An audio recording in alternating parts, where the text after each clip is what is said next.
como les comentaba, por eso está participando de estos encuentros Melina Cavallo, la archivista y bibliotecaria de Espigas, a quien saludamos también y mencionamos.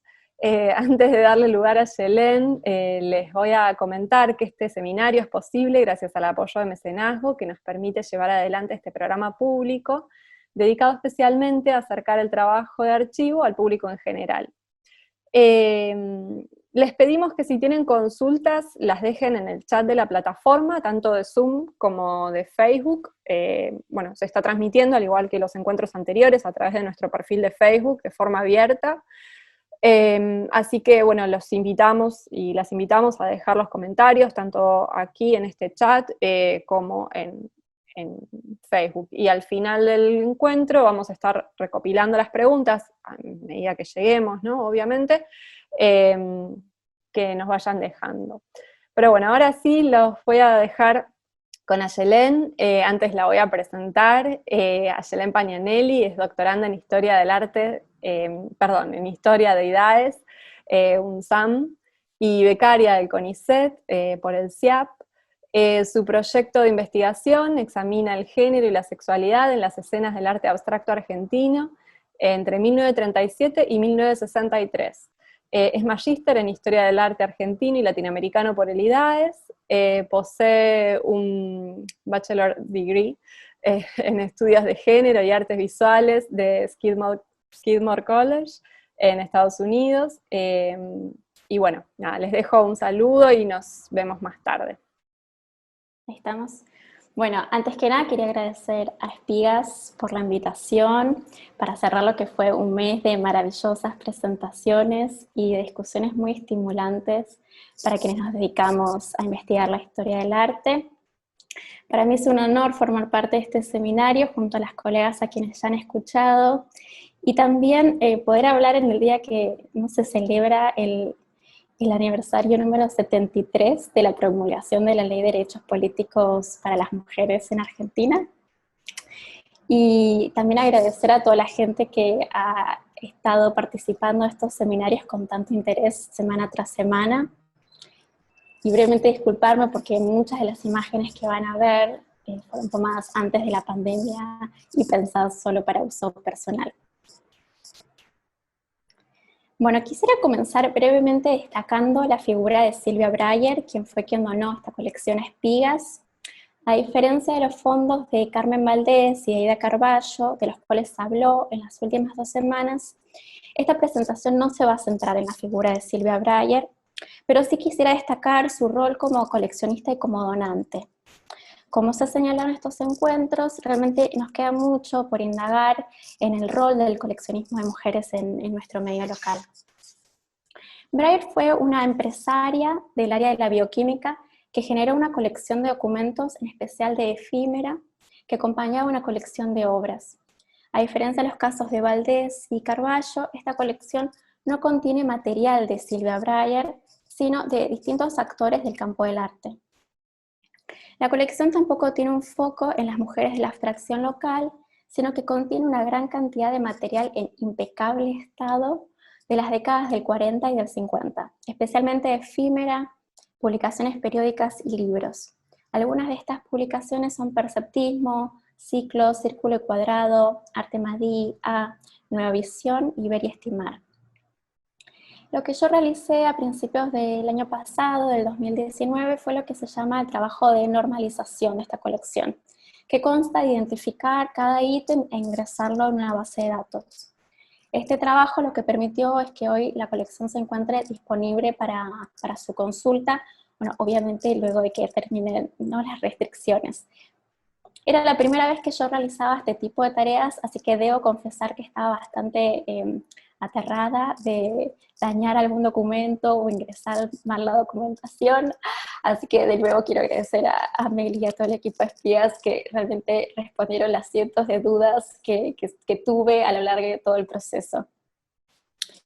Realizar este trabajo a mí me permitió desarrollar y finalizar mi tesis de maestría en Historia del Arte Argentino y Latinoamericano en el IDAES UNSAM, que defendí en noviembre del año pasado. Y mi trabajo sobre la colección no se basó en analizar la colección en sí, sino en tomarla e interpretarla para pensar al género en el arte abstracto en Buenos Aires entre mediados de la década del 40 y mediados de la década del 50. Mi interés yace en entender cómo el género operó en esta escena, entendiendo el género no como un sinónimo de mujeres, sino como una categoría que estructura las relaciones de poder entre personas. Y aquí utilizo las categorías de mujeres y varones para denominar a aquellas personas que se consideraron tales y que eran consideradas como tales en este periodo histórico en Argentina. No considero que estas palabras se apliquen únicamente a aquellas personas cis o involucren alguna lista de características biológicas o esencia psíquica, ya que lo considero una construcción histórica, social y cultural. En este sentido, en mi investigación reviste de igual importancia conocer la labor de las mujeres que participaron de la escena, como de las prácticas y los discursos ejercidos por los varones. Lo que propongo entonces es pensar también a los varones desde el prisma de la perspectiva de género. En especial me enfoqué en algunas figuras, tanto de varones como de mujeres, de los tres principales grupos de abstracción, que fueron la Asociación Arte Concreto Invención, Arte Madí y Perceptismo. Les compartiré algunos aspectos de lo trabajado allí a partir de una lectura de los materiales de la colección Breyer y de una constelación de materiales más amplia. Esta tarde abordaremos las maneras en las que mediante una lectura con perspectiva de género de los documentos se puede hablar de una forma libre de un desarchivar del género. Primero veremos cómo el género apareció en el discurso de la abstracción en tanto asociado a los cuerpos de los varones. Luego analizaremos algunas prácticas de masculinidad de los artistas varones y después retomaremos a varias mujeres que participaron en estos grupos de abstracción.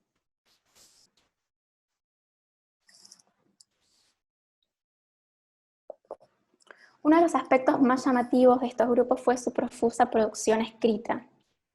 Los artistas que anteriormente habían trabajado en la abstracción o lo estaban haciendo, tal como la pareja Juan del Prete y Gente, no se explayaron de forma escrita tanto como los artistas de los grupos de la vanguardia invencionista.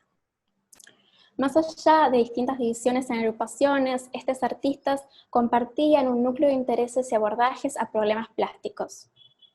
En lo discursivo plantearon la realización de obras de arte en las que se exploraran las posibilidades de un arte abstracto científico, puro y sexualmente neutro, confiando en que éstas transformaran el mundo en una utopía en clave socialista.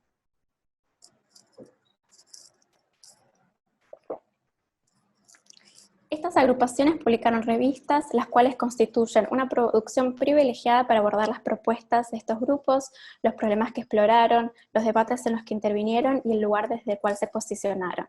Entre ellas Arturo, del año 44, del cual Espigas hace pocos años lanzó un facsímil. Además de encontrarse varios de estos números de revistas con Madí y Perceptismo en la colección Breyer, hay otros ejemplares en Espigas, pero además se encuentran digitalizados y disponibles para la consulta en Internet. Los artículos y discusiones de estas revistas han sido extensamente investigados y aún resultan un espacio fértil para indagar en estos movimientos. Un aspecto clave de estas revistas es que quienes firman estos textos son en su mayoría varones. Los textos publicados en estas revistas fueron aquellos escritos o al menos firmados mayormente por varones. Si hubo una producción teórica escrita por mujeres, las revistas de estos grupos no son el mejor espacio para conocerla.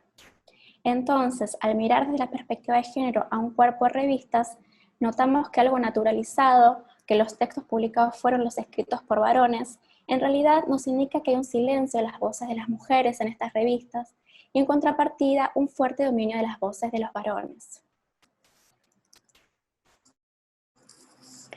Este material, que forma parte de Breyer, fue producido por la Asociación Arte Concreto Invención, con citas de los artistas sobre la pintura, el arte, el rol de los artistas.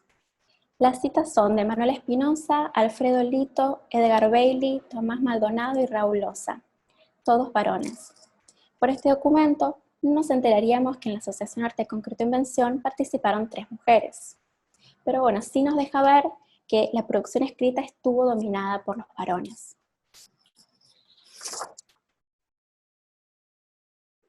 Quisiera destacar uno de los pocos textos teóricos escritos por mujeres que sí fueron publicados en las revistas de los grupos de abstracción.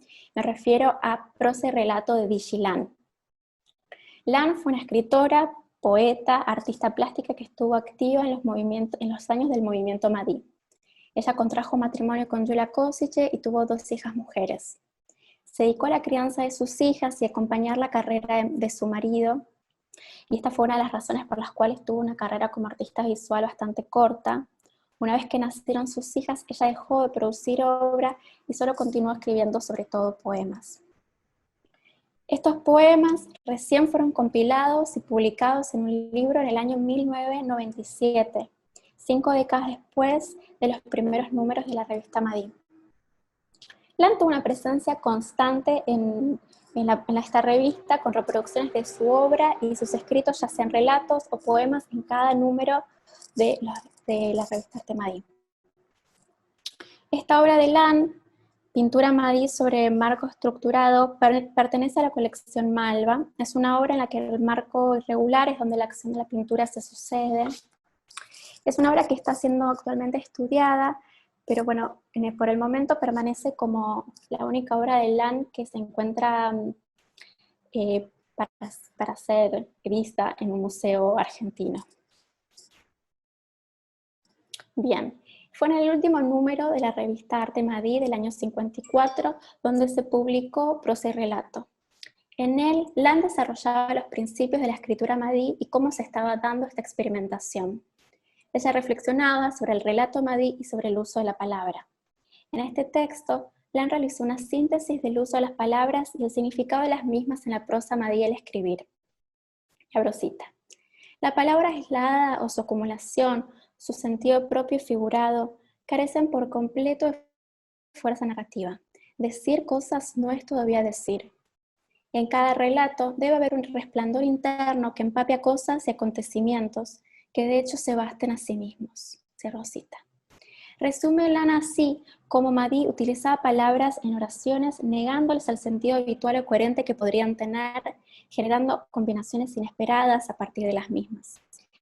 En Prosa y Relato tenemos una muestra del pensamiento y las reflexiones de una de las mujeres que formaron parte de la escena abstracta. No solo que las voces que predominaron en estas revistas fueron aquellas de varones, sino que además estos propusieron un discurso que, si bien se pretendía neutral, encubría a un sujeto varón. Ya nos advirtió Simone de Beauvoir en El segundo sexo que, abro cita, la relación de los 2 sexos no es la de 2 electricidades, la de 2 polos. El hombre representa a la vez el positivo y el neutro. Cierro cita. La neutralidad suele tener un punto de vista centrado en los cuerpos de los varones. Una instancia en la que fue explícito que el género en el discurso aparentemente neutral del arte abstracto argentino era el masculino fue en un poema de Edgar Bailey, publicado en la revista Arturo. Bailey era un poeta, una figura teórica central del invencionismo en sus primeros años, miembro de la Asociación Arte Concreto e Invención, hermano mayor de Tomás Maldonado y el esposo de Matilde Bervin. Como parte del comité editor de Arturo, Bailey publicó un texto teórico y 3 poemas. Estreno Oscurre, primer poema de Sion, segundo poema de Sion. Atenderemos a este último poema. En este poema, y en particular en estos versos que resalto, han llamado la atención de varias autoras que han investigado el invencionismo, en especial desde el área de las letras. Sin embargo, no han analizado su dimensión de género. Hacia la mitad del poema leemos unos versos en los que el sentido aparece bastante claro. Dice, abro cita, ahora se sabe que los vinos enredan los yugos, que la hierba crece de preferencia en el cielo y que un bello cuadro es una eyaculación. La palabra eyaculación aparece en mayúsculas, tiene su propio verso solo para ella y se encuentra justo en el centro de la página, resaltando del resto del poema. Estos versos establecen que el autor del bello cuadro es un artista que es un varón cis. El artista, un varón cis, pinta la obra mediante un pincel, que aquí se encuentra igualado al pene del artista varón, haciendo entonces a la pintura una huella del semen del artista. Estos versos refieren a la producción plástica que proponían quienes hicieron Arturo. Esta cita conecta las ideas de belleza, de arte y el fluido sexual de un varón cis de manera explícita en la publicación que aglutinó tempranamente a la abstracción en Argentina. Estos versos de Bailey revelan que los artistas invencionistas pensaban a los productores de las obras como varones. Estos versos dan cuenta que la vanguardia invencionista naturalizó la idea del artista como un varón. No hubo tal neutralidad en el discurso abstracto de este periodo debido a que tenían en mente a productores varones para sus obras. A partir de las revistas y la documentación de la producción de estos artistas, examinamos desarchivando cómo el género la atravesó, tanto qué voces fueron amplificadas, cuáles silenciadas, de qué maneras las ideas sobre quién es artista aparecen reproducidas en estos textos, y también los intersticios en los que algunas mujeres de la abstracción consiguieron publicar su pensamiento teórico.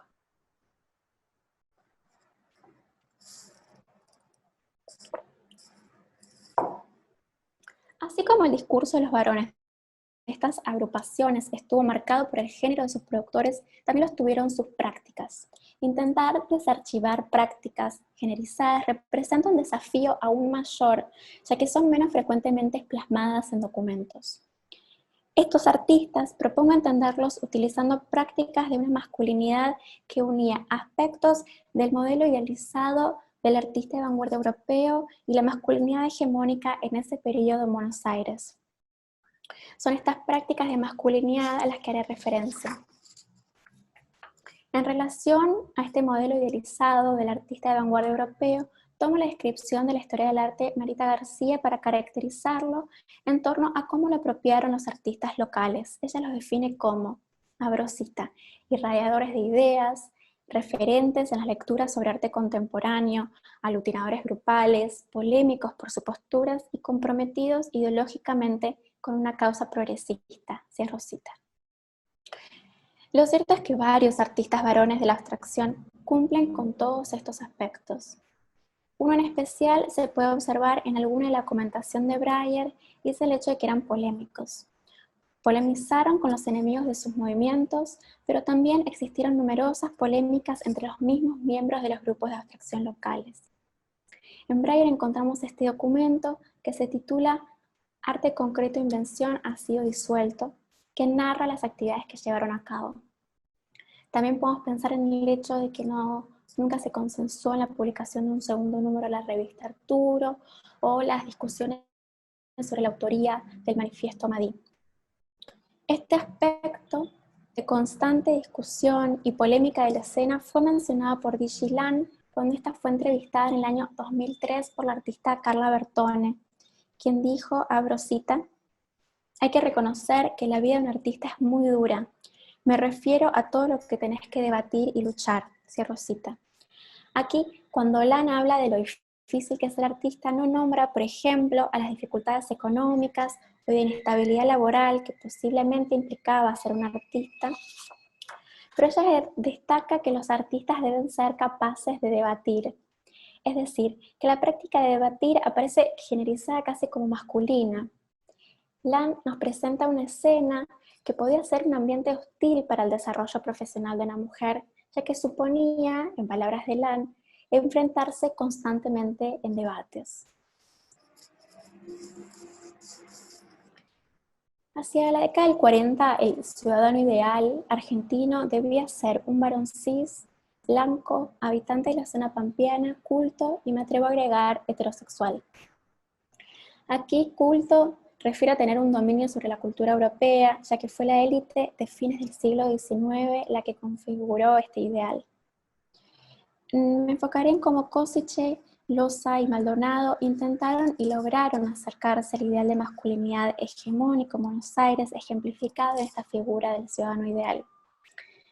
Con algunos matices, los tres artistas pudieron encarnar esta masculinidad hegemónica. La orientación sexual es una característica importante en este ideal. A mediados de la década del 40 se comenzó a definir a los homosexuales varones como un grupo. En Argentina, en ese momento, ser un varón homosexual significaba ser penetrado. Bajo esta idea, los hombres que penetraban a otros hombres no eran considerados homosexuales. Según el historiador Hacha, los homosexuales varones durante este periodo comenzaron a ser constituidos como un otro de la sociedad. Parecería también que un cierto sector del peronismo consideraba el arte abstracto como una desviación de corte sexual, por lo que debió haber sido particularmente importante para estos artistas mostrarse como heterosexuales.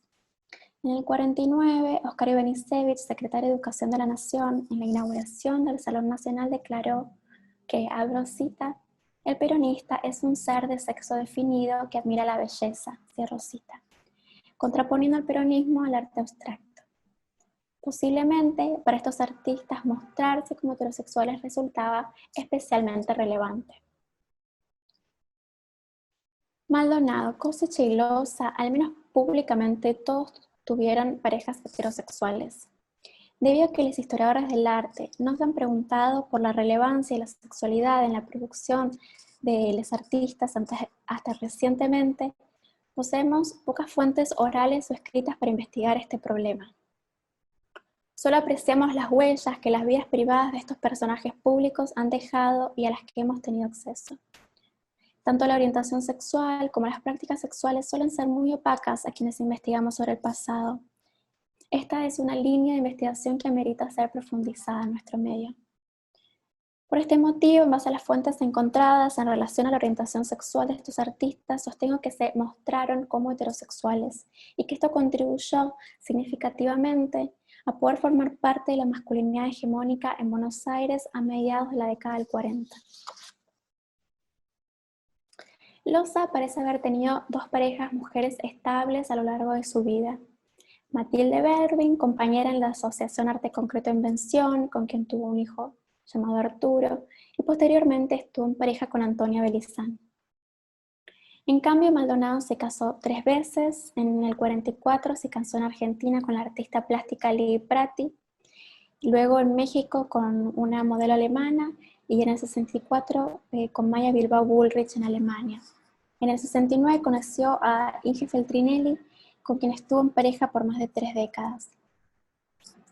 En esta imagen vemos a Maldonado sentado a una mesa con botellas y copas servidas, con un cigarrillo en la boca y con ambas manos sujetando una gigantografía de Marilyn Monroe, como si estuviera sentada sobre él.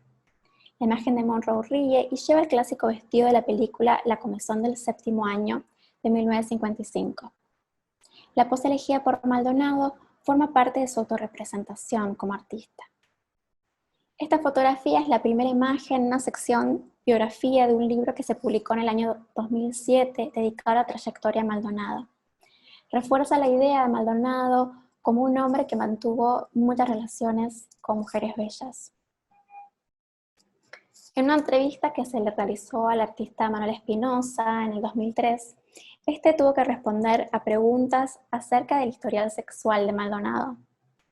Es necesario resaltar que, lejos de ser un acontecimiento meramente anecdótico, la fotografía que vemos y el hecho de que en una entrevista pública a un artista participante de la asociación junto con Maldonado hayan consultado por la actividad sexual de este, da cuenta de que saber esta orientación era aún relevante para posicionarlo dentro de esta masculinidad hegemónica. Por su parte, Košić hizo explícito y reforzó su heterosexualidad hasta por escrito. En su autobiografía, previo a comenzar a relatar su encuentro con Maldonado y otros artistas a mediados de la década del 40, estableció su heterosexualidad y las múltiples parejas que tuvo. Abro cita. Ese club significó para mí algo más que un lugar de weekend.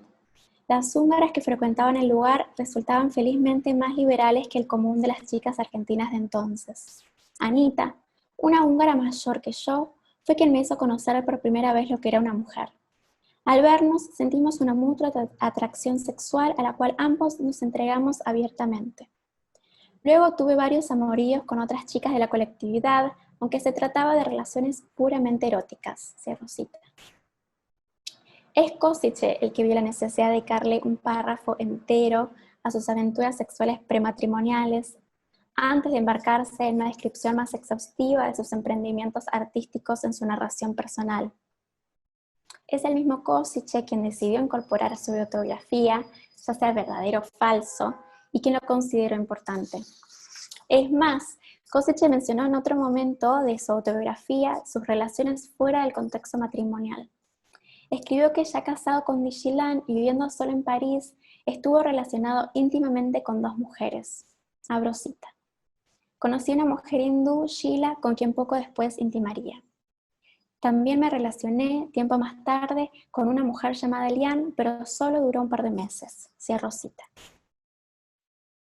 En una autobiografía que debe su extensión mayormente a la carrera profesional de Košice, recalcamos que fue Košice quien incluyó estas experiencias.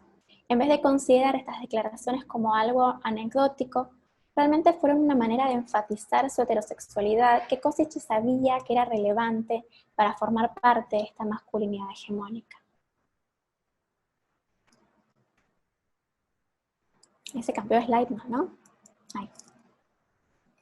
Una de las prácticas que podemos notar desde las imágenes de este periodo es que estos artistas parecían juntarse entre varones. La cantidad de artistas varones por artistas mujeres de esta escena también da cuenta de esto.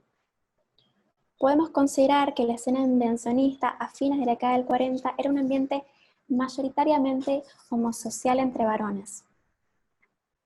Aquí entiendo homosocial como aquellas interacciones entre hombres heterosexuales que contribuyen al mantenimiento de la masculinidad hegemónica o podríamos llamar dominante. Es decir, que estas interacciones se dieron entre ellos y que no eran inocentes, sino que contribuyeron a mantener el status quo de las dinámicas de poder entre varones y mujeres. Estas interacciones se dieron entre varones, pero afectaron también a las mujeres que los rodearon. Un documento en particular de la colección Breyer, que me obsesionó, presenta una ventana para entender cuán naturalizada estaba esta homosocialidad. Este documento aparecía, es el de la izquierda, reproducía en un libro, pero recién di con el físico en esta colección. Se trata de una publicidad para la exhibición que se realizó en el Bohemian Club. Košice mencionó este lugar donde se llevó a cabo esta exhibición Madí en su autobiografía. Abro cita. Se trataba del Bohemian Club de las Galerías Pacífico, que en realidad era un nightclub. Cierro cita. Esta aclaración al pasar me llevó a inquirir sobre este local y sobre esta exhibición. ¿Es casual que un grupo mayormente de varones elija realizar una exhibición de arte en un espacio donde habría algún tipo de oferta prostibularia? Considero que los espacios donde hubo oferta de prostitución eran espacios de interacciones homosociales entre varones heterosexuales y que eran espacios clave de la construcción de la masculinidad en Argentina. Eran espacios donde los varones debían pasar ritualmente para convertirse de niños en hombres, probando así su masculinidad heterosexual. Eran espacios donde la mirada de otros hombres pares confirmaba esta masculinidad. Quisiera aquí reparar brevemente en el contexto sociohistórico de Buenos Aires. Desde el año 36, con la llamada Ley de Profilaxis y Enfermedades Venéreas, quedaron prohibidas las casas o locales donde se ejerciera la prostitución, con penas a quienes regentearan dichos locales.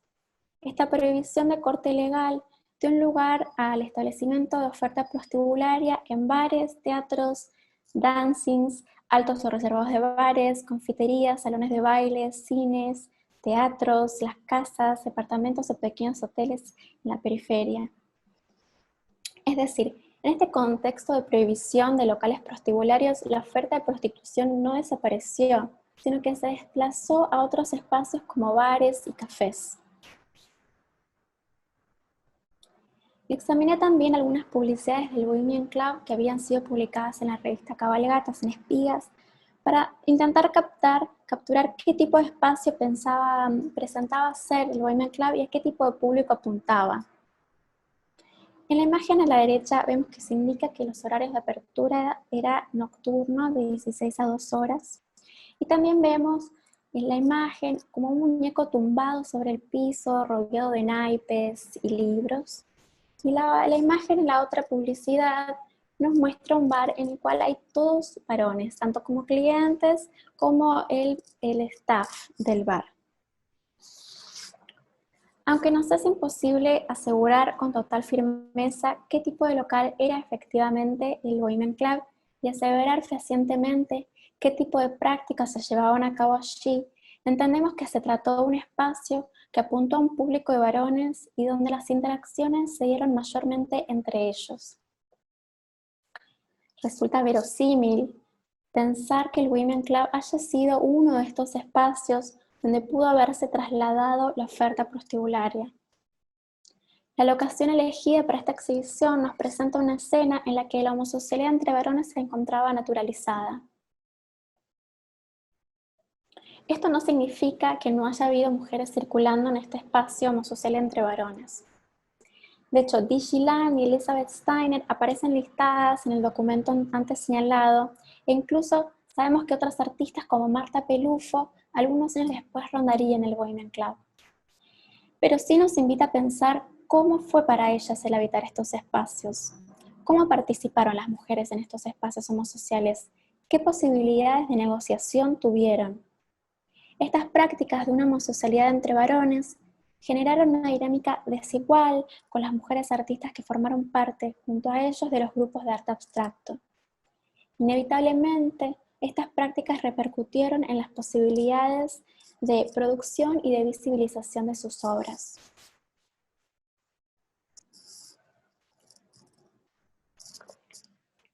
Ahí está.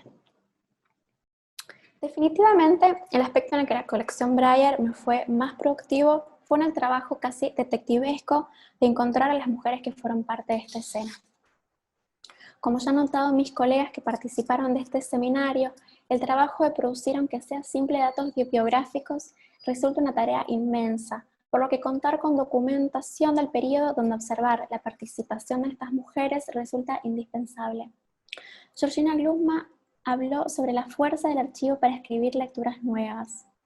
Y contar con estos acervos resulta fundamental para encontrar la actuación de estas mujeres cuando ésta se encuentra ausente en los relatos de la historia del arte.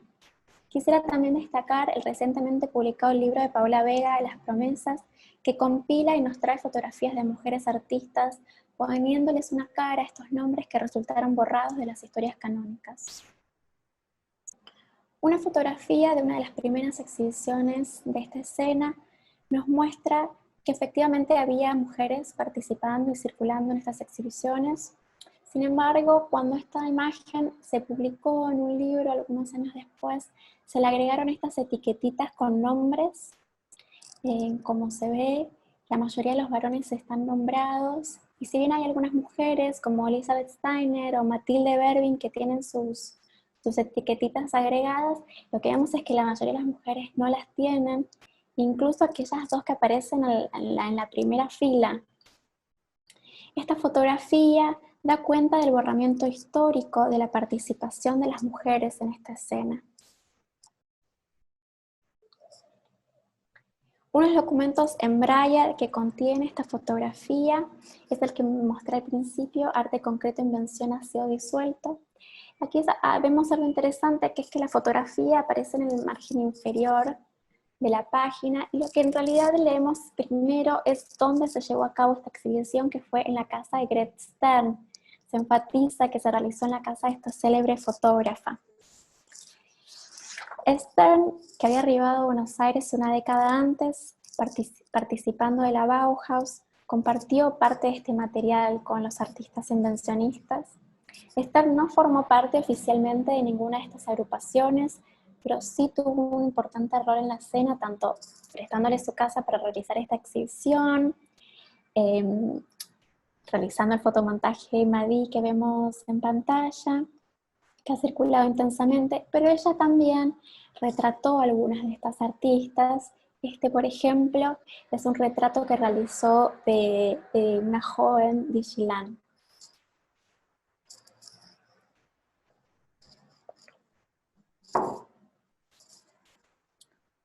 La participación en estos grupos de mujeres tuvo bastantes matices. Voy a mencionar brevemente Perceptismo, donde no participó ninguna mujer, sino que participaron los tres hermanos Loza y Abraham Aber, que fueron todos varones. Gente que participó en la escena pero de manera independiente. En la asociación Arte Concreto e Invención participaron 3 mujeres, las artistas plásticas Lili Prati y Nelia Fedulio y la compositora y pianista Matilde Berbin. Y en MADI participaron Digilan, Gina Ionescu, María Bressler, Paulina Osona, Renato Telius, María Teresa Domínguez, María Teresa de Arma, Mirta Cesarego, Germaine Derbeck, Beatriz Herrera, Ana María Bey, Elizabeth Steiner, Jacqueline Lorin Caldor y Nelly Esquivel. Varias de estas artistas fueron pintoras, escritoras y bailarinas.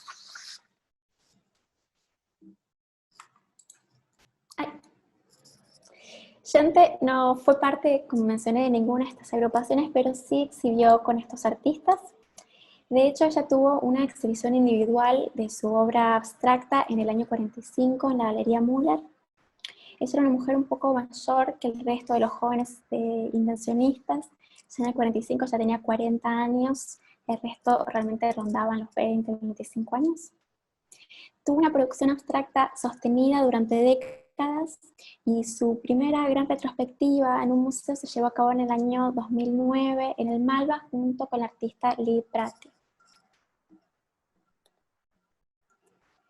Gente realizó obra en una gran variedad de medios en este periodo, incluyendo dibujos, pinturas, tapices, esculturas en celotex, que es un material que proviene de la caña de azúcar, y libros de artista. Esta es una página de uno de los libros de artista de la década del 50 que ella produjo, que ficcionaliza en un relato ilustrado aspectos de su vida y de su producción plástica junto con Juan del Prete, llamando a los personajes Fragilina para Gente y Onofrio para Del Prete. En esta página leemos, y abro cita, bajo la sagaz mirada de Onofrio, los bordados se volvían artísticos, cierro cita. Si bien podemos problematizar la dinámica que estos artistas tenían, hoy me enseñaré a la producción de Gente. Y les traje un tapiz de Gente, es el número 6, realizado en el año 58, que estuvo exhibido en Buenos Aires en la Galería de Roldán hace pocos años. En este detalle creo que se llega a apreciar cómo Gente combinó en la tela el bordado de punto satín con pintura de manera muy delicada para generar esta composición abstracta, bastante orgánica. Esta obra fue adquirida el año pasado por el Museo de Arte Moderno de Nueva York junto con una escultura de Gente. MADI se caracterizó por su multidisciplinariedad. Esto fue posible gracias a la participación de mujeres artistas de diversas disciplinas, especialmente de la danza moderna, ya que esta era una disciplina feminizada. Las bailarinas Paulina Osona y Renato Telius, al bailar en las veladas MADI, hicieron que la danza fuese parte de ese movimiento. Paulina Osona tenía un entrenamiento en la danza clásica y se destacó tempranamente en su incursión en la danza moderna. Tuvo una extensa carrera como bailarina, coreógrafa, crítica y docente. Jo Telius había entrenado en un tipo de danza expresionista en Berlín. Ella debió emigrar en la década del 30 y se asentó en Buenos Aires. En la década del 40 ella dio clases y realizó giras como solista por el país. Junto a Paulina Osona, ambas son consideradas pioneras de la danza moderna de Argentina y América Latina.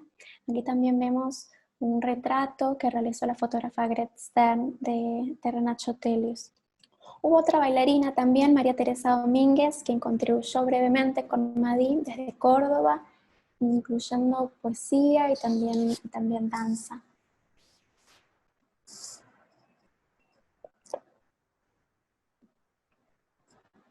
La investigación pionera del historiador Pérez Barreiro contribuyó a generar nuevas lecturas sobre los grupos abstractos, pero él describió a un grupo de mujeres artistas que participaron de MADI como, abro cita, autores cuya producción plástica parece limitarse a las páginas de esta revista Arte MADI y a los libros subsecuentes sobre este movimiento editados por Jula Kosice, cierro cita. Entre ellas listó a Digilan, a Elizabeth Steiner, a María Bressler y a Lorin Caldor, por lo que me detendré en estas 3 últimas figuras cuestionando su aseveración. Elizabeth Steiner se relacionó con Madí como dibujante, participó de una exhibición con este grupo y reprodujo un dibujo suyo en el primer número de la revista. Steiner aún vive y se encuentra viviendo en Nueva York desde la década del 60. En conversación telefónica comentó que los dibujos abstractos un poco los realizó a pedido de Kostiche, que sus dibujos en la época en realidad solían ser figurativos, ella estaba vinculada al ámbito del audiovisual, y después de 57 su cuerpo de trabajos fue fotográfico. Ella tuvo una extensa y exitosa carrera como fotoperiodista internacional para revistas internacionales. Esta artista de 93 años es algo reticente a comentar sobre este periodo, o al menos indica no recordar mucho sobre estas exhibiciones que ya datan de 7 décadas. En palabras de Steiner, el periodo de Madí, abro cita, no fue la época más importante de mi vida, cierro cita. Esta reflexión puede explicar cómo algunas de estas artistas, activas solo durante fines de la década de los 40 y la década del 50, pudieron vivir su participación en Madí como una experiencia más, tras la cual tuvieron trayectorias de vida divergentes. Quizás sus trayectorias no fueron las esperadas para un artista profesional, utilizando como vara, claro, la experiencia de los artistas varones.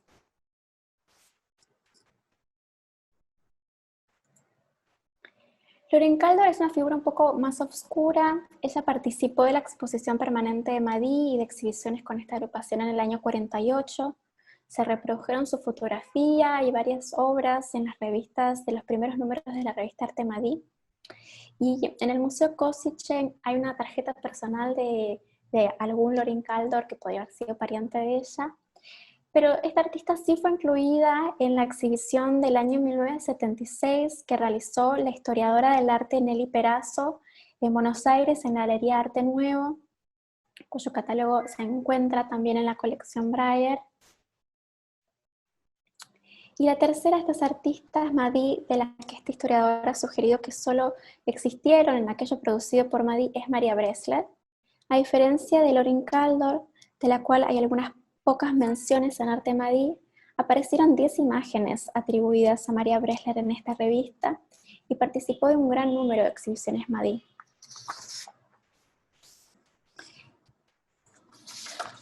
Las reproducciones de sus obras en la revista del grupo dan cuenta de un amplio abanico de experimentaciones plásticas e invencionistas realizadas por Bressler, como obras de marco recortado, coplanares y de marco tradicional, como algunas de las que traje. Especialmente, María Bressler apareció en una exhibición que no fue organizada por Madí, que me parece muy singular, que se trató del segundo Salón Argentino de Arte No Figurativo. Esta exhibición fue realizada en la Galería Van Riel en el año 1949. Y como comenté, no fue organizada por Madí, sino por Prati, por Juan del Prete y por Alfredo Lito. Y el catálogo lo encontramos en la colección Breyer. Es decir, Bressler exhibió por fuera de los espacios organizados por Madí. No solo eso, sino que en principio sabemos que tuvo una mujer, Lee Prati, en su comisión organizadora. Otra particularidad de este evento es que tuvo un 27% de participación de artistas mujeres, un porcentaje que aún sería envidiable para muchas artistas en la actualidad. De los 18 expositores, 5 fueron mujeres: Nelia Fedulio, María Bressler, Gente, Dixilán y la propia Prati. La participación de María Bressler y de Dixilán en esta exhibición contradice la afirmación de este historiador. Prati, quien formó parte de la comisión organizativa de esta exhibición, ya había sido la única mujer participando de la revista Arturo, donde realizó viñetas y también incluyó una reproducción de una obra de Mondrian. Participó activamente de la Asociación Arte Concreto en Mención y de Gama en múltiples exhibiciones, y ingresó a la asociación estando casada con uno de los artistas de este grupo, con Maldonado. De hecho, las 3 artistas mujeres que participaron de la asociación estaban en pareja con varones. Prati con Maldonado, Matilde Bervin primero estuvo casada con Raúl Loza y luego en pareja con Edgar Bailey, y Neria Fedulio con Jorge Sousa. Aquí vemos algunas obras de Prati de este periodo. Una obra que no es ninguna de las en pantalla forma parte de la colección Malva y suele estar en exhibición, siendo la única obra de esta artista que podemos encontrar exhibida aquí en Buenos Aires. En diciembre del año 54, Lee Pratt y Tomás Maldonado recibieron su sentencia de divorcio. Para ese entonces, Maldonado ya estaba en pareja con una modelo alemana y había migrado a Alemania para enseñar en Ulm. Por su parte, Pratt exhibió muy esporádicamente después del 55. Tal como su participación en la escena le fue posible en parte porque estaba en pareja con un varón que formaba parte de la asociación, una vez que esta relación terminó, no le fue posible a Prati mantenerse en esta escena. De alguna manera, esos vínculos interpersonales se rompieron y su presencia en la escena como artista le fue insostenible. Haber roto con el tradicional rol de esposa en una sociedad donde ese era su rol esperado, y en una escena en la que las relaciones sociales eran indispensables y se daban entre varones, limitó la posibilidad de que Prati continuara con su carrera profesional como artista visual. Prati realizó varias acciones que considero de resistencia con el medio, y tomo aquí prestada la reflexión de la filósofa Virginia Cano sobre la resistencia. Abro cita. Nuestra capacidad de resistencia y subversión anida, entre otras cosas, en nuestra habilidad para identificar, interrogar, negociar, disputar, hackear, reinventar, contaminar y reapropiarnos de esas mismas tecnologías que nos producen como los sujetos que no hemos llegado a ser. Cierro cita. La primera de estas acciones de resistencia es, según el relato de Manuel Espinosa, que Prati guardó obras de Maldonado. Allí, Prati se apropió de la lógica del mercado del arte, guardando la obra de Maldonado que tenía en su poder, para de este modo eventualmente hacerse de ese dinero en caso de requerirlo. Esta acción le permitía a Prati potencialmente intervenir sobre el mismo mercado del cual la artista había sido excluida. La segunda intervención en el medio local, que puede ser pensada como un acto de resistencia, fue el texto que Prati publicó en la revista Lira en el año 1956. Prati fue diagramadora de esta revista. En el texto allí publicado, Prati expuso sus ideas sobre el arte, sobre las categorías de abstracción, lo concreto, y realizó un interesante vínculo entre la producción artística de los pueblos originarios en el territorio argentino, otras culturas no occidentales y el arte moderno. La tercera intervención en el medio local, que puede ser pensada como un acto de resistencia, fue la participación de Prati en el comité de coordinación de la revista Artinf. Esta revista fue fundada en el año 1970 junto al artista Jermaine Verbeek, que había participado también de Madí, la escritora y periodista Odile Baron-Superville y la curadora Silvia Ambrosini.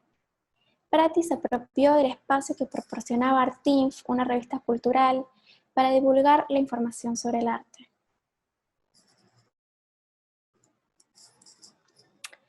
Un artista que también participó de la asociación fue Nélida Fedulo. Luego de participar en la asociación, y aquí vemos algunas imágenes de obra de esta artista, ella se desenvolvió como diagramadora de las revistas Poesía Buenos Aires y Brasil Arquitectura Contemporánea.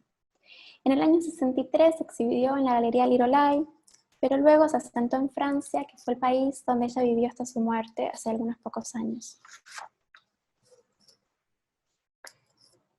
Prati no fue la única artista de la asociación que publicó un texto teórico por fuera de las publicaciones de la asociación.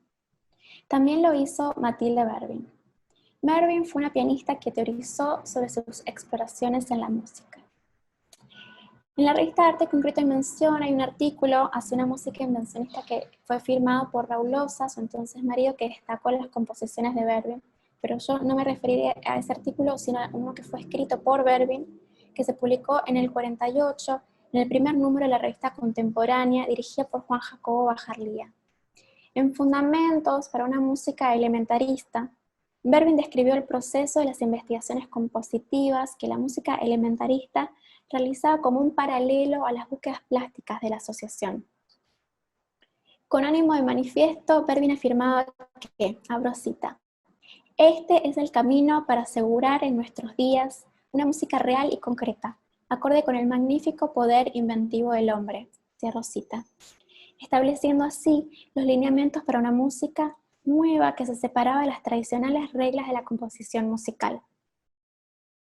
Un libro que compila los textos escritos por Berwin, pero ya más del tipo memorias, relatos, poemas, fue publicado en el año 2004, cuando el artista cumplió 80 años. Estos actos de publicar su pensamiento teórico sobre la abstracción tanto de Prati como de Berwin son muy potentes, y yo creo que su potencia aumenta cuando consideramos que las revistas de estos grupos de abstracción casi no tuvieron, como notamos al principio, textos escritos por mujeres. Entonces, Prati y Berwin utilizaron el espacio de enunciación de las revistas culturales para dar a conocer sus propias ideas sobre el arte, apropiándose de este dispositivo. A modo de conclusión, quería señalar algunos aspectos. En principio, destacar que estas colecciones documentales, como se ha indicado ya varias veces, son vitales para poder rever las narraciones del arte argentino y desarchivar de allí el género. Género entendido tanto discurso como acciones concretas que tuvieron repercusiones en las vidas de estas artistas, así como nos permiten, como historiadoras, atender a las voces ausentes y traer a la visibilidad aquellas acciones de mujeres en el ámbito cultural local. Es preciso que desde los feminismos tracemos las genealogías de mujeres. Tenemos historias, nunca estamos construyendo desde la nada, sino sobre el esfuerzo y el trabajo de otros. Segundo, quisiera enmarcar la producción académica feminista como práctica política, ya que activa simultáneamente la historia del arte como los movimientos feministas. Y creo que incluso en el año 2016, cuando imaginé comenzar a realizar esta investigación, los feminismos no tenían el impulso que tienen hoy, y hasta era una apuesta a utilizar el lenguaje no sexista en la lectura, en la escritura académica. No existía tanto interés en remediar la violencia que significa no conocer la labor de las mujeres en el ámbito de la cultura, ni el impacto que las construcciones de género han tenido en esta disciplina. Así que me llena de felicidad que haya tantas personas escuchando hoy. Y en tercer lugar, quisiera destacar el hecho de haber podido realizar tanto mi tesis de maestría y ahora mi doctorado en América Latina. Yo realicé mis estudios de grado en Estados Unidos, impulsada por el deseo de estudiar estudios de género, que es una opción que aún no existe en nuestro país. Y si se pueden realizar este tipo de investigaciones desde Buenos Aires, es porque hay espacios como Espigas que albergan con tanto cariño este material y lo tienen a disposición de quienes investigamos. Así que de nuevo, muchas gracias por su interés y por contribuir a un presente feminista. Voy a dejar de compartir pantalla, creo que ahí pude. Ok. Bueno, muchísimas gracias a vos, Ayelen. La verdad que fue un lujo también tenerte en Espigas, no solo investigando, sino como parte del equipo de trabajo, así que nada, también el agradecimiento es nuestro. Creo que la participación de todas ustedes también es una forma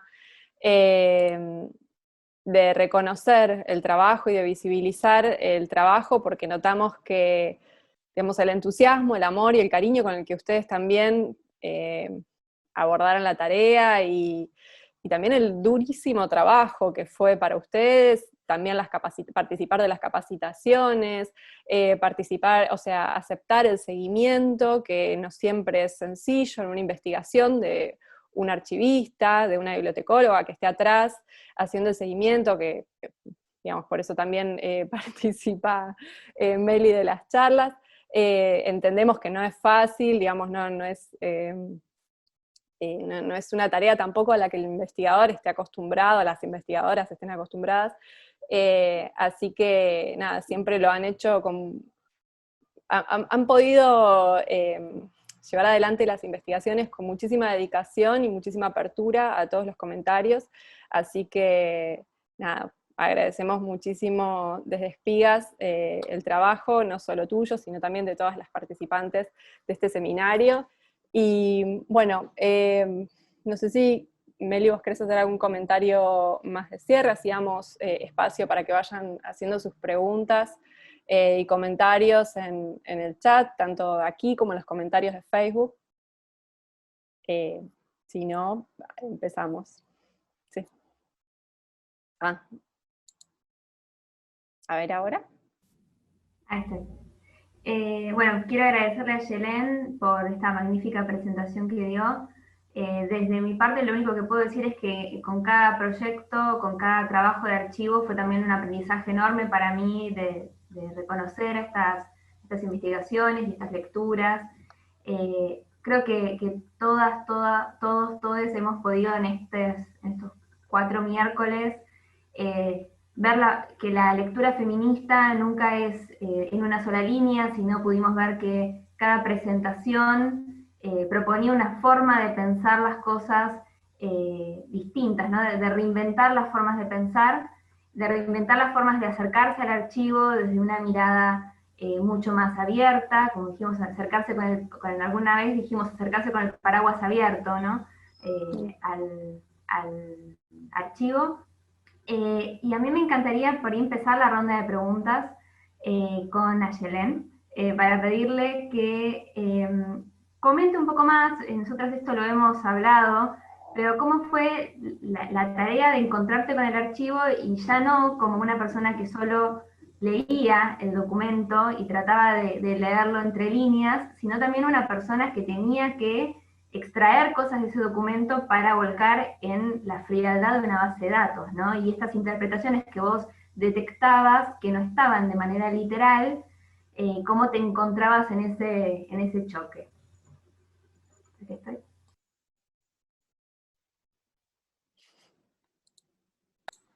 Hoy está rebelde el silenciado, perdón. Yo creo que fue muy divertido la mayor parte de las veces. Me acuerdo particularmente cuando me comentaste de esta base mundial de nombres de personas que están en estos documentos, que me parece que es algo que se sabe muy poco, exactamente el BIAF, que es fantástico, ¿no? Que uno puede saber qué otra documentación hay de esta misma persona, quizás en otra biblioteca o en otro archivo, en otro lugar. Así que enterarme de un poco cómo funcionaba ese mundo y qué herramientas globalizadas tenemos a nuestra disposición, realmente para mí fue fantástico. Reiterar que me aterraba destruir algo, creo que eso fue algo que tardé varias semanas en que se me fuese un poco el miedo. Por suerte yo soy un poco torpe y por suerte no destruí nada, así que estoy muy orgullosa de mi comportamiento con el material. Pero bueno, siempre es una parte muy divertida, detectivesca, ver la documentación, y después sí, como en la parte de la base de datos sigo aterrorizada de haber puesto algo mal, pero quizás como esto de, bueno, saber un poco más o menos en qué años fueron por un poco lo que ya venía yo leyendo, creo que era bastante gratificante, ¿no? Como poder agregar algún tipo de información aproximada a esa base de datos que después ojalá le sirva a alguien más cuando se acerque el material y le facilite su investigación o sus búsquedas. Es algo bastante bello, sí.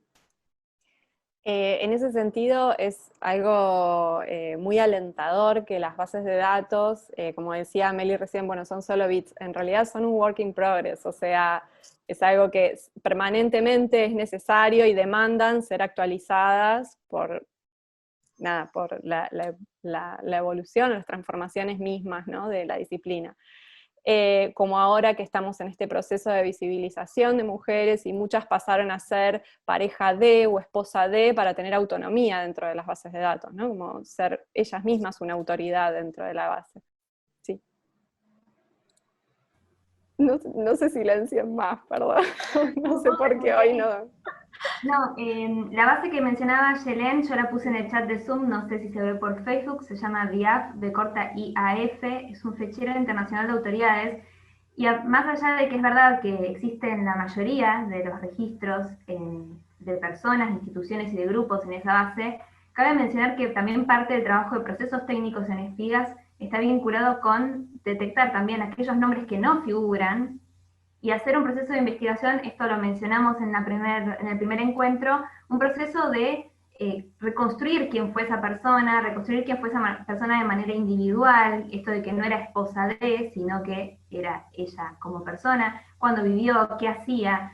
Entonces, también a veces vamos más allá de todo el proceso de VIAP, y en lo que tiene que ver con el proceso que hizo Yelén, también era esta interacción entre cosas que ella sabía por sus investigaciones, pero que los documentos no lo decían, y cómo hacíamos para registrar una base de datos que era una cosa que ella sabía, pero que el documento no lo decía. Hay formas para hacer eso, tanto desde las normas archivísticas como desde las bases de datos, y como dice Luisa, las bases de datos son un work in progress, y yo lo que les digo mucho a los chicos y a las chicas cuando cargan, son bits, lo cargué mal, lo borro y lo cargo de nuevo, ¿no? Como perderle el miedo a la interacción con las bases de datos.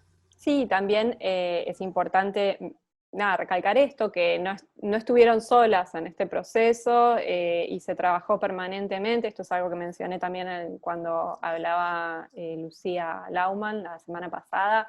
Fue un trabajo que se hizo de forma conjunta con el equipo de Espigas, quizás sí en la parte como de recolección de datos, podían estar cada una en lo suyo, pero bueno, permanentemente estaba el equipo de restauración, coordinado por Nora Altrudi, al tanto de todo el movimiento que se hacía del material y qué procesamiento se hacía, Melina a cargo de la carga. Bueno, en ese sentido no es que estaban completamente solas, pero sí se dio autonomía para hacer las investigaciones y bueno, poder trabajar en conjunto para poder mostrar los resultados. Me gustaría pasar, tengo un montón de comentarios para hacer, me gustaría pasar a las preguntas que estuvieron haciendo en el chat. Y bueno, empezar con una que hicieron hace un ratito, Maca Cebrián, que bueno, te felicita, dice interesante presentación, quería saber si Matilde Werbin es quien rotula su propuesta musical como música elementarista, si tenés información al respecto. Sí, ella misma, el título del artículo es Fundamentos de una música elementarista. No tengo mucha más información al respecto, es un personaje en el cual sigo investigando y así que no tengo mucho más, no sé mucho más de la música elementarista en sí. De hecho, en general lo que es el ámbito de la música y la danza no son áreas en las que me especialice, pero sí es ella la que toma esa denominación, definitivamente. Muchísimas gracias. Virginia Díaz consulta, estoy buscando información de Gret Stern y hoy ha sido muy mencionada como fotógrafa y por abrir su casa como un centro de participación de artistas.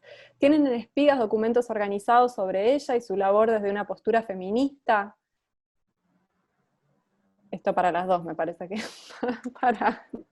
Me parece que es más para Meli. Bueno, en realidad hay una base de datos, Virginia, te invitamos a consultar en la base de datos de Espigas, tanto en la de documentos como en la de biblioteca, y cualquier duda que tengas o que te surja a partir de la búsqueda, podés consultar en arte@espigas.org.ar, vamos a dejar después el mail en el chat, así nos podés escribir. No sé si Meli querés comentar algo, si no paso a la siguiente. Bueno. Lucía, no sé el apellido, consulta, bueno, agradece y dice, en este enorme gesto, en pos de despatriarcalizar el archivo, aquí un par de preguntas medio a modo de síntesis, pero dirigidas a todas las que fueron presentando los trabajos, que creo que están casi todas presentes, si no me equivoco, las veo acá conectadas, así que si quieren participar me avisan y las incorporamos a la charla. Respecto a la tarea archivística, ¿qué nuevas categorías o acciones no establecidas tuvieron que sumar para abordar la cuestión de género? Bueno, también es para Meli, sí. Acá, Lucía, creo que, no sé si estuviste en el primer encuentro, hicimos una breve mención a algunas de las prácticas que aplicamos en Espigas.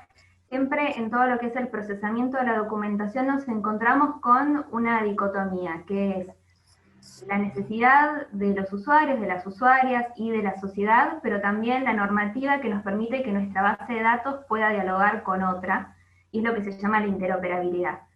Entonces lo que hicimos en Espías no fue agregar cosas, sino modificar la forma de hacer las cosas. Por ejemplo, yo comentaba, no usamos hay un campo que sería profesión, que de manera normalizada las profesiones siempre son masculinas.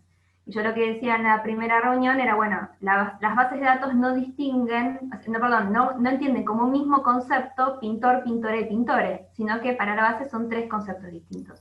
Entonces, lo que nosotros hacemos es utilizar otro campo que es campo de actividad, pintura. Y lo mismo tiene que ver con las formas de redactar. Si una usa la E, la X, el arroba, que lo usamos cuando hacemos, por ejemplo, nuestras comunicaciones, eso también restringe la accesibilidad y sobre todo el diálogo entre bases de datos que no tienen un razonamiento lógico, sino que solamente leen cadenas de caracteres. Entonces, lo que sí tratamos de hacer es, por ejemplo, en vez de decir los asistentes, decimos quienes asistieron. Utilizamos fórmulas neutrales del lenguaje y tratamos de aplicar esta forma tanto en la redacción como en la lectura. Lleva mucho tiempo de leer y de releer y de analizar qué campos nos conviene utilizar, de manera que podamos aplicar perspectiva de género, pero que no estemos excluyendo la base de otras bases, y por lo tanto todo este esfuerzo por incluir termine siendo excluyente. Hago un comentario más, también tiene que ver este proceso de, bueno, aparece en VIAF como subordinada al nombre de su marido, ¿no? Aparece como preferente el marido y como una entidad subordinada a la mujer. No, tratamos de invertir estas cuestiones, hacer todas las referencias para poder saber que es el mismo registro, pero darle prioridad a ella como figura, a ella también, entendiendo la diversidad de orientaciones sexuales o sexogenéricas que tenemos las personas. En este sentido, a mí me gustaría intercalar igual una pregunta a Yelén, si tiene que ver con esto, que es, ¿qué prácticas concretas, o sea, digamos, qué prácticas concretas atravesaron tu trabajo en la investigación para poder abordar el archivo desde una perspectiva feminista, ¿no? Porque realmente es un archivo, o sea, es una colección en realidad totalmente, bueno, como vos bien mencionaste, obtuso, o sea, no es fácil entrarle con una perspectiva feminista, salvo por el tema de la negación. Hay una negación, ¿no? Como a las claras de la figura de las mujeres. Entonces, ¿qué prácticas concretas pudiste realizar para hacer ese trabajo? Que nosotros las sabemos, digamos, sabemos qué son, pero quizás estaría buenísimo que los puedas comentar, y que tiene mucho que ver también con lo que comentaba Meili recién. Sí, yo no sé si hay una negación, ¿no? Pero bueno, sí hay... Obviamente hay, por ejemplo, esto de las revistas, ¿no? En las revistas pareciera como que casi las mujeres no estaban pensando sobre teoría, que parecería que sí había como pensamiento, pero bueno, lo encontramos quizá en otros lugares.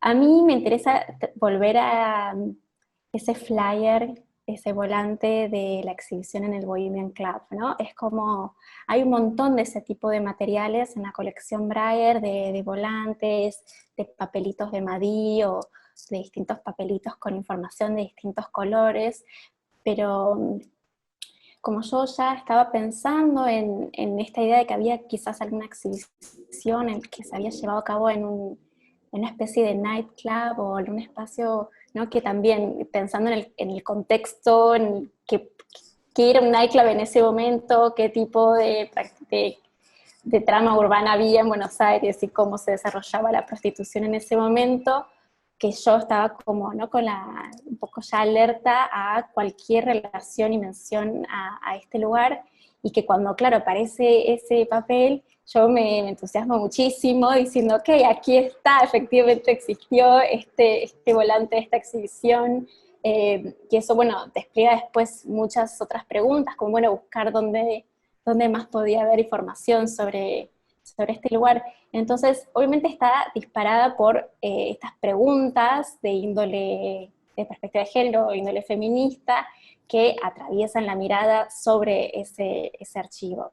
Pero después sí, por eso decía lo bueno, no es tanto una negación, porque en realidad aparecen muchos catálogos también de ese periodo, en donde claramente está escrita la presencia de estas mujeres, ¿no? Como esta exhibición, el segundo salón de arte no figurativo, que es un número de participación de mujeres muy alto, ¿no? No tanto ni para esa época, pero en general, en el presente sería incluso, lamentablemente, un número muy alto de participación de mujeres. Entonces, con el efectivamente coleccionar material de esa época, uno se da cuenta que sí había un montón de mujeres haciendo cosas, pero bueno, lo que sucede después es que terminamos no enterándonos de qué hicieron, porque en la escritura de la historia del arte es que terminan no borradas. Pero sí, creo que ahí comenté un poco sobre cuáles son como las prácticas específicas, pero no solo son las preguntas, sino que la documentación misma termina siendo una fuente esencial para saber sobre estas mujeres en muchos casos. Bueno, mil gracias. Paso a la pregunta porque están haciendo... Continúa las preguntas de Lucía. Dice respecto de la investigación, si tuviste la necesidad, en realidad va a todas las chicas anteriores, si alguna se quiere sumar con su respuesta, genial, pero bueno, te la hago a vos, Aya, que estás acá ahora. Si tuvieran la necesidad de recurrir a otro tipo de herramientas o marcos teóricos, quizás menos usuales en la historia del arte, como por ejemplo, no sé, la sociología de los afectos, o cuál otro tuviste que recurrir por fuera quizás del que estabas usando para tu investigación concreta. Bueno, en realidad sí, dentro de investigación concreta utilizo marco teórico mucho más amplio que el que suele ser utilizado en la historia del arte. Igual también, ¿no? La historia del arte feminista trae mucho de lo que sí utilicé en mi investigación, ¿no? Como autoras como Nochlin, sobre todo Griselda Pollock, que han pensado estas cosas ya desde los 70s y los 80s, pero como a mí me interesaba particularmente pensar las masculinidades, sí recurrí mucho a los estudios críticos de las masculinidades, ¿no? Que serían como un campo también dentro de los estudios de género, y a los estudios queer en particular, un poco para desnaturalizar esta idea de la heterosexualidad, ¿no? como norma, y mirarla y tratar de mostrar que también es algo raro y qué pasaba ahí con respecto a la sexualidad en este momento. Cuando lo digo, como que también pienso en Scott, ¿no? En John Scott, que estaba pensando esto de cómo es que historizar un poco el género y la sexualidad. Por suerte también la historia del arte, la historia argentina, en general hay muchas historiadoras están trabajando sobre construcciones de género y sexualidad en el siglo XX, así que esos son un montón de estudios de los cuales pude empaparme y también darle un contexto como más amplio a mis preguntas. Así que sí, un montón. Sí, sobre todo estudios de las masculinidades, sí. Sí, si tenés alguna duda concreta, Lucía, también después podemos quedar en contacto y las ponemos en contacto en caso de que necesites quizás más datos sobre autores concretos. Ahí después, justo Georgina sí, dice, creo sí. que toda investigación feminista es interdisciplinaria o tal vez postdisciplinaria, y estoy súper de acuerdo, porque creo que tenemos que como leer y trabajar algo mucho, mucho más amplio que solamente estas artistas o estas documentaciones, para poder entender y darle un poco sentido a estos documentos, que quizás este volante de Madí, a ver, imagino que un montón de otros investigadores lo vieron antes, Claro. pero una vez que lo cruzás con la historia del momento y los estudios críticos de las masculinidades y la teoría queer, es que y también preguntarse por cuál fue el rol de los varones en la invisibilización de las mujeres, ¿no? Que también es algo que no nos hemos cuestionado lo suficiente, me parece, desde la historia del arte en nuestro medio. Después consultas y respecto de los ejercicios curatoriales con estos documentos, las que pasaron por esa experiencia, supongo que se refiere a Carmen y quizás a Georgina, si les permitieron ablandar algo que ni la archivística ni la investigación dejaba soltar. No sé, Aye, si vos querés aportar algo, y si no, pasamos a la siguiente pregunta, y si alguna de las chicas quiere desmutearse y responderla, también está invitada a participar. Bueno, Ana, para Melina, consulta si en Espigas se preservan documentos sobre mujeres artistas del interior del país. Un muy buen trabajo de equipo, felicitaciones, gracias. Sí, en Espigas, yo voy a hacer una desglose muy rápido que decimos cuando hacemos visitas. Espigas entiende el arte latinoamericano en un sentido amplio. Son artistas latinoamericanos, latinoamericanas en Latinoamérica, artistas latinoamericanos, latinoamericanas fuera de Latinoamérica, artistas de fuera de Latinoamérica en Latinoamérica y artistas de fuera de Latinoamérica, fuera de Latinoamérica, hablando de Latinoamérica. Entonces, sí, tenemos documentos sobre mujeres artistas en el interior del país. Hay muchos salones, hay artistas específicas. Te sugiero que nos consultes, como dice Luisa, que nos escribas a arte@espigas.org.ar, porque en 575 archivos y 600.000 documentos ahora no me vienen los nombres a la cabeza. Ahí estoy escribiendo el mail, así te queda a mano. Bueno, quería comentarte, bueno, cuando puedas leer el chat, hay muchísimas felicitaciones y agradecimientos, Aye, a tu investigación. También, bueno, una mención especial a María Amalia García, que está, bueno, participó también en el chat, en los agradecimientos, y que, bueno, es una persona muy consultada en estos temas, así que le agradecemos también su participación permanente en estas investigaciones. Gracias a Bien, fue quien me Sí. invitó a participar y ir a Espigas para realizar este trabajo, así que la génesis de esta charla y la labor de normalización se la debo a ella. Sí. Bueno, te transmito un comentario de Vivi Ponieman, que lo hizo a través de Facebook, que, bueno, dice impresionante, y cómo muestra las construcciones de tramas del mundo artístico que se arrastran hasta hoy. Que es algo que vos mencionaste, ¿no? Como quizás está bueno comparar qué es lo que estaba pasando y qué es lo que está pasando hoy, y qué se hizo, ¿no? Y que las mujeres debemos soportar y atravesar ese homocéntrico, fálico, etcétera, ver de dónde sale y cómo se instala. Y también a mí me interesó mucho este término homosociabilidad, ¿no? Como que vos estuviste usando. No sé si querés sumar algo sobre ese comentario. Sí, yo creo que también algo que creo que es interesante de ese término es que también se aplica a muchos otros contextos y muchas otras escenas artísticas, y que quizás el poder verla y desentramarla en esta escena en particular no nos permite como pensar, bueno, cuáles son esas prácticas entre varones que terminan afectándonos también al resto de las identidades, ¿no? Cuáles son esas prácticas como de poder que sean al interior de esas interacciones sociales que parecerían inocentes, que terminan no siéndolo, terminan siendo bastante nocivas muchas veces. Bueno, ahí Marita está también aportando nombres, ¿no? de artistas, a Vidal, McIntyre, Magariños, y dice, bueno, es muy interesante el tema de la homosociabilidad para ver otros artistas abstractos que estaba pasando. Bueno, no sé si hay más preguntas, si Meli querés comentar algo más.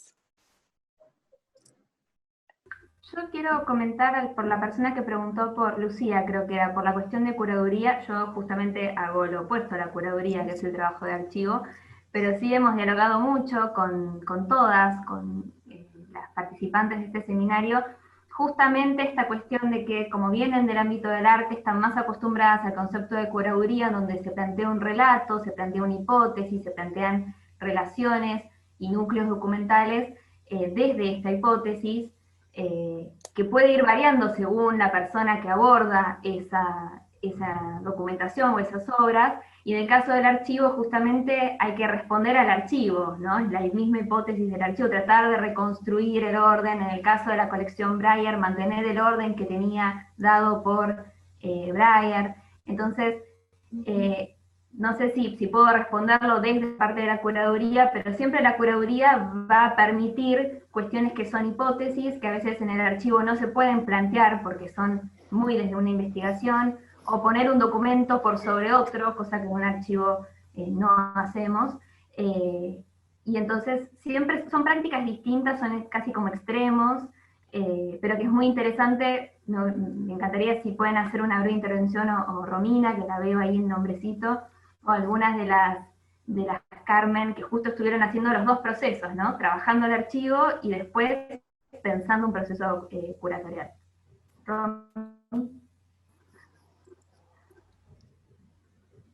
Sí, hola, ¿me escuchan?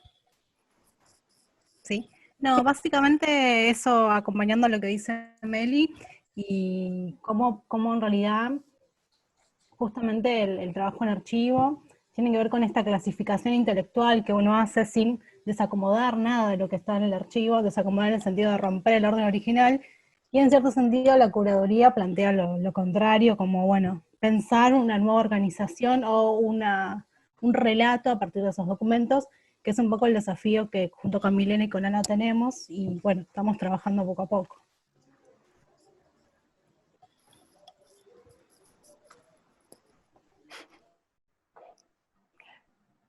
Georgina reclama que aparezcan, que queremos escucharlas. Nosotros también te queremos escuchar a vos, Georgina.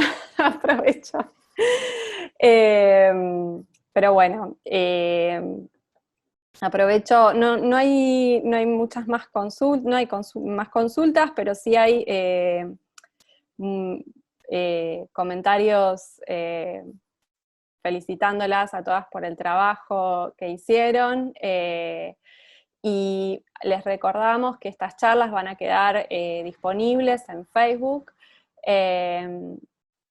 Dice, bueno, muchísimas gracias a todas por brindar este seminario con exposiciones e investigaciones tan necesarias para sacar de la oscuridad a las mujeres artistas. Gran trabajo. Bueno, muchísimas gracias. Era el objetivo de este seminario, de este trabajo colectivo que se llevó adelante en los últimos 2 años del archivo de trabajo en espigas. Cambiar el enfoque también implicó, como mencionaba recién Meli, un trabajo de construcción propia, y también de construcción de la disciplina, de la investigación, de nuestro trabajo como historiadores e historiadoras, y empezar a andar otro camino, que es también, bueno, de qué forma la tarea de la investigación puede aportar a la archivística, ¿no? Y siempre es la archivística trabajando para los investigadores o trabajando para ayudar en esta tarea de investigación, y bueno, también es un poco demostrar que este trabajo, cuando es en conjunto o cuando se hace colectivamente, ¿no? Tiene resultados mucho más ricos y más a largo plazo, ¿no? Como más con consecuencias. Quizás, bueno, hoy estamos hablando de esta tarea que se empezó hace 2 años y que esperamos que siga y continúe. Bueno, agradecemos muchísimo a Mecenazgo, que nos da la oportunidad también de llevar adelante estos seminarios, que esperamos que sea el primer ciclo de muchos otros que podamos hacer en el futuro. Y bueno, no sé si alguien quiere hacer algún otro comentario, lo invitamos a participar. Agradecemos también a nuestro director, obviamente, a Agustín Díaz Fischer, que nos da el servicio técnico para que podamos estar haciendo las transmisiones en cada uno de los encuentros, así que le agradecemos muchísimo. Y no sé, Meli, también, bueno, especialmente a vos la participación, la paciencia, la dedicación y el cariño con el que nos explicás a todos permanentemente y a todas cómo de esta tarea que llevamos adelante, así que bueno, y gracias nuevamente a todos quienes participaron. No sé si hay más comentarios. es ahora, y si no, nos vemos en el próximo encuentro. ¿Es ahora o nos mandan un mail y se lo Bueno, dejan? mandan un mail y claro. No dejen de preguntar, no vamos a dejar de responder, siempre decimos lo mismo. Bueno, me gustaría hacer solo una última intervención, agradecerles a todos, y bueno, a Luisa y a Melina y también a Agustín por apoyarnos siempre y darnos este espacio, y también por apoyarnos en el trabajo cotidiano e incentivarnos a investigar, ¿no? Eso creo que también es algo para agradecer, porque muchas veces el trabajo en el archivo es un poco, podemos decir, privativo de ciertas cosas, y ustedes, bueno, todo el tiempo nos están apoyando e incentivando a que publiquemos, a que podamos pensar problemas, etcétera. Así que también, bueno, mi agradecimiento por todo ese apoyo. No, obviamente, Romy, gracias a vos por tu trabajo y por tu dedicación. Creo que es importante también destacar que todas las personas que están participando, no solo de estas actividades, sino de las tareas que quizás no son tan visibles como, bueno, Diego, que es quien les manda los recordatorios a todos para que puedan participar, Adriana, que es la referencista, que les responde los mails a todas las personas que hacen consultas, todas las personas que trabajan en el archivo son importantes y son fundamentales, ¿no? Para todas las tareas que realizamos, no solo la consulta, sino también la difusión y nada, y la investigación, ¿no? Todo, creo que es un trabajo en conjunto, que si no están todas las partes, claramente no funciona. Lucía Lauman justo comentó, gracias por el espacio, imprescindible el trabajo que hacen desde Espigas para los investigadores. Esperamos ansiosos volver a encontrarnos en el archivo. Obviamente nosotros esperamos más que ansiosas ese momento, pero bueno, nada, también disfrutamos mucho de la posibilidad de estos encuentros y también que hay un diálogo directo, y los invitamos a todos a que nos escriban y a participar de a través de los comentarios, a través de los mails, que nos escriban, y bueno, no solo de sino de los próximos encuentros también. Bueno, muchísimas gracias y quedamos en contacto. Sí. Bueno, un beso grande.